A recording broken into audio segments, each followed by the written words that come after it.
ranking, but let's talk my market story.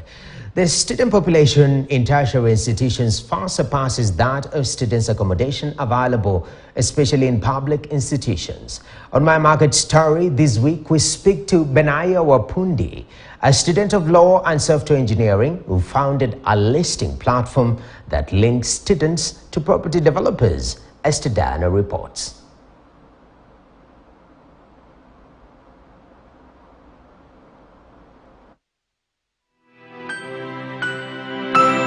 The Kenya student housing gap continues to soar due to the rapid growth of student population, a situation that has drawn the attention of property investors and other sector players who are making efforts to cater for the vast population of students from universities that are unable to secure on-campus accommodation.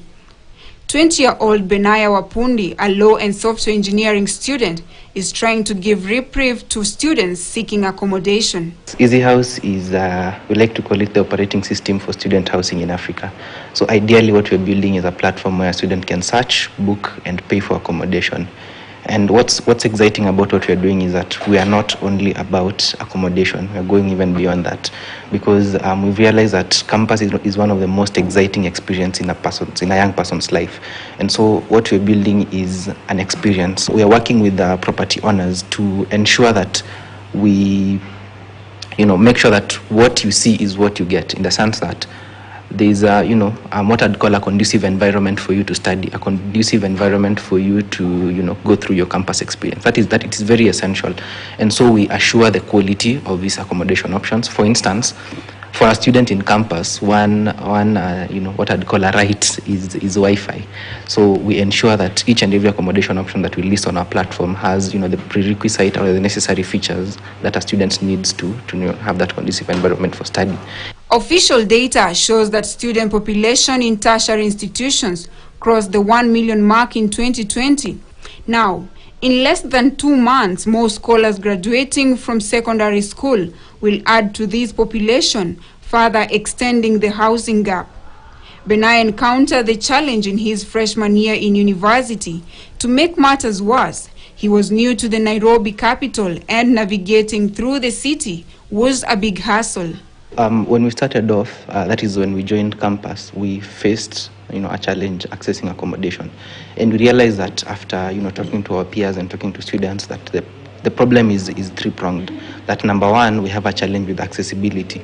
A student coming from Kakamega to study in Nairobi will not know where the hostels are.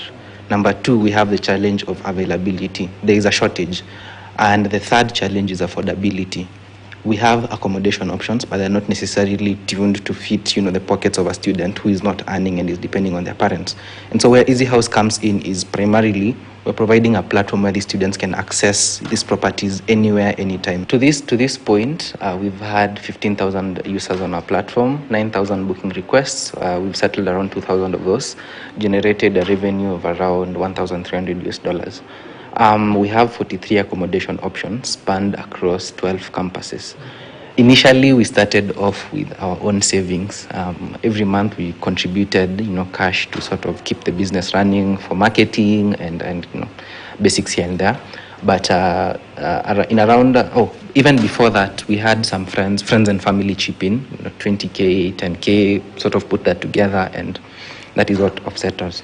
But back in April, we won the D-Skills at EA competition organized by the Inter-University Council for East Africa and GIZ, the German corporation.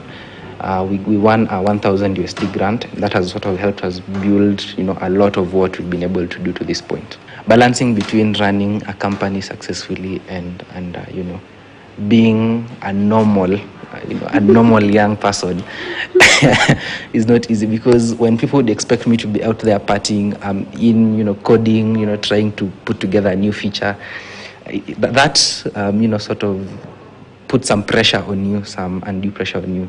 It's a good thing and a bad thing in a way. I think also funding, ideally, has been one of the key challenges that we faced, because we're just a bunch of young people trying to solve a problem and build something.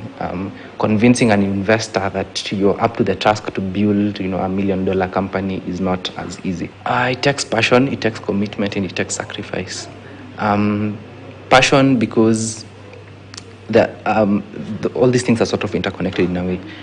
Passion, because you cannot sacrifice for something you're not passionate about. It takes, they normally say startup founders give up 9-to-5 jobs to take 24-hour jobs with little or no pay. So, it takes you put in a lot of time and effort into building something that you might not be so sure if it will work, the way you want it to work. Kenyans have endured a successive rise in cost of living. This is at the backdrop of high fuel prices and weakening shilling. Official data shows that the cost of living crisis worsened in October due to increased commodity prices. A Kenya National Bureau of Statistics data also showed that the inflation rate rose from 9.2 in September to 9.6 in October. The young startup, however, is looking to give reprieve to students from the high cost of living. The cost of living is going up considerably. And again, students are, the people without an income.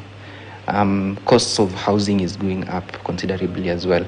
And so we're just trying to look at how we can sort of provide students with more facilities, with less the cost. And how we're doing this is we're looking at a cost sharing model, which we've seen students do before. We're looking at introducing a cost sharing model where we can match, student A with student B and help them cost share one apartment, because that would considerably reduce the cost per student. I was actually the first customer of Easy House.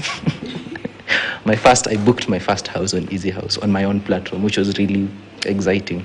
Benaya, who claims his cost of acquisition is still high, is looking to further drive down their cost and increase revenue, while still providing a helpful solution to students. He says he is yet to break even, but projects to do so in the next 18 months. We're looking to expand even outside Kenya. We're looking to go into other East African and African countries, and probably even, all over the globe. An interesting thing is that close to 30% of our booking requests over the past 6 months have been from students from outside the country coming to study in Kenya. It is interesting to see how Easy House as an accommodation service provider is going to play a role in sort of bringing these people together, because we have over 2 million students across Africa, who are crossing borders to study. So providing this platform for them to be able to plug in directly is going to be really interesting. I strongly believe that solving the problem of student accommodation requires a multi-sectoral approach, as from the private sector, the likes of Kwetu, the likes of Akon with Kwetu, the government from its own end, and the universities coming together to solve this problem as a unit. Despite the factors driving demand, supply of student housing still lags behind, as there is a shortage of purpose-built student accommodation. This is attributed to insufficient access to funding, ineffectiveness of private-public partnerships, high cost of land, and inadequate expertise. For KTN News, I'm Ndombi Esther Diana.